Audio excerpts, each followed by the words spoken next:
punya petugas biasanya. Ada beberapa petugas itu kadang telepon, baru berkomunikasi dengan saya. Tapi dia kalau secara pribadi dia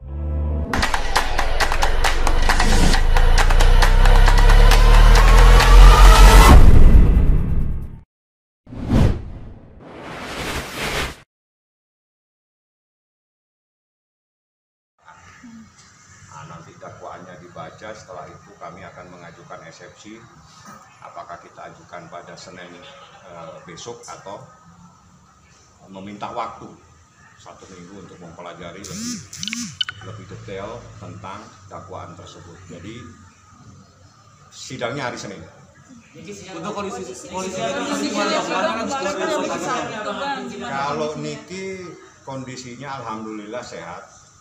Kemarin dia masuk rumah sakit karena saraf terjepit, sakit sekali, dan itu saran daripada rutan supaya dia dirawat. Setelah dia dirawat, dia merasa ada sesuatu yang ganjil dalam proses di rumah sakit. Dia merasa lebih terpenjara kalau dia ada di rumah sakit. Maka dia walaupun tidak sehat 100%, karena saraf terjepit itu kan bukan seperti sakit flu, dikasih obat sehat. Itu pasti memerlukan terapi. Dia meminta supaya lebih baik dia balik lagi ke rutan, mungkin lebih tenang kalau ada di sana. Seperti itu. Keadaannya sehat, tidak ada masalah. Dia berkomunikasi juga bisa, tapi melalui alat komunikasinya petugas biasanya. Ada beberapa petugas itu kadang telepon, baru berkomunikasi dengan saya. Tapi dia kalau secara pribadi dia nggak memegang alat komunikasi pribadi. Ntar dulu ini yang kesiapannya Niki. Kalau Niki sangat-sangat siap, dari kemarin malah minta supaya segera disidangkan. Karena ini saya katakan berkali-kali, ini kasus karena Nikita yang dilaporkan sehingga jadi rame.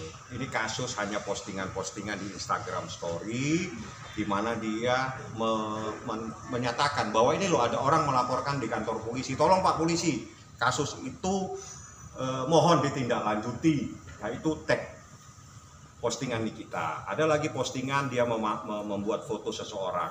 Hanya itu persoalannya, bukan dia jual narkoba, tidak juga melakukan pembunuhan, bukan juga pelaku teroris. Jadi Nikita ini memposting tulisan. Dia minta Pak Polisi, ada orang lapor tuh, security atau siapa di polsek atau di mana, tolong Pak proses lebih lanjut. Dan ternyata benar, laporan itu bukan bohong.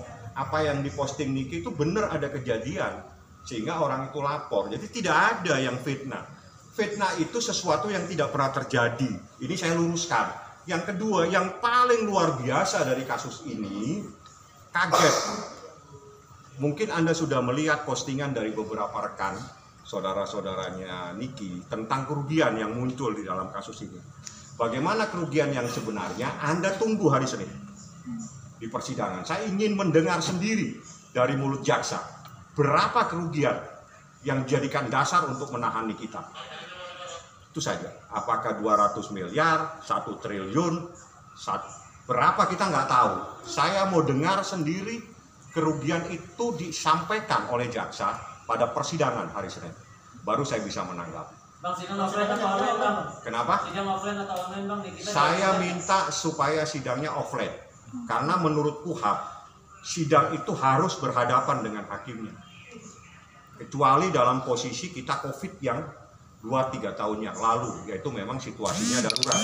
Tapi dalam situasi normal seperti ini, sidang itu harus dihadirkan di persidangan.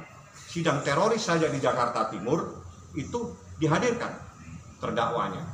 Sangat aneh kalau sidangnya Nikita itu tidak dihadirkan di persidangan. Karena itu adalah aturan di KUHP bahwa terdakwa harus hadir. Kenapa, Dik? Keputusan pengadilan seperti apa sudah keluar? Belum tahu, karena itu nanti saya sampaikan di persidangan hari Senin. Pasti apa dasarnya offline atau tidak, nanti kita lihat. Yang jelas menurut KUHP, terdakwa harus hadir di persidangan, dihadirkan. Secara psikologis bagaimana? Sangat siap. Ini begini, Niki itu mungkin akan goyah kalau memang ini masalah narkotika. Mungkin dia akan bermasalah atau persoalan teroris. Ya, tapi ini persoalan postingan-postingan di Instagram itu ditafsirkan sebagai sebuah perbuatan mencemarkan nama baik. Silakan yang menafsirkan, silakan yang memproses hukum. Tapi kan putusan nanti akhirnya ada di pengadilan. Bang Niki siap lah ketemu Dito kalau misalkan di pengadilan nanti. Pasti kan Mau pelapor juga. tidak mau wajib hadir, pasti akan bertemu. Jadi tidak perlu dibilang akan dipertemukan, diwajibkan hadir. Berarti menunggu kehadiran itu ya Bang? Kita tidak menunggu, wajib hadir. Kalau menunggu kan saya menunggu seseorang, tidak ada yang saya tunggu. Tapi ini kitanya memang siap, maksudnya mau bertemu langsung dengan Dito Bang, baik itu di penyidikan atau di pengadilan. Mau tidak mau diwajibkan bertemu di ruangan sidang. Jadi tidak ada yang memaksa untuk dihadirkan, tapi ini undang-undang yang mengharuskan hadir. Silakan kalau tidak mau hadir. Untuk kesiapan Niki maksudnya. Sangat siap, luar biasa gitu. Bang, dengar Awal-awal. agenda sidang Bang, apakah Niki sudah bertemu dengan anaknya Bang? Kenapa? Sudah bertemu anaknya belum? Kalau ketemu Loli, anaknya yang paling tua sudah waktu dirawat di rumah sakit ketemu, dia ngobrol dan Loli juga menyampaikan, sudah saya sampaikan, Lol ini loh ya proses mamamu, jadi kamu jangan terlalu berpikiran yang negatif, kamu santai saja, kecuali mamamu ini misalnya pengedar gitu ya atau teroris ya mungkin itu ya kamu merasa kalau ini kamu harus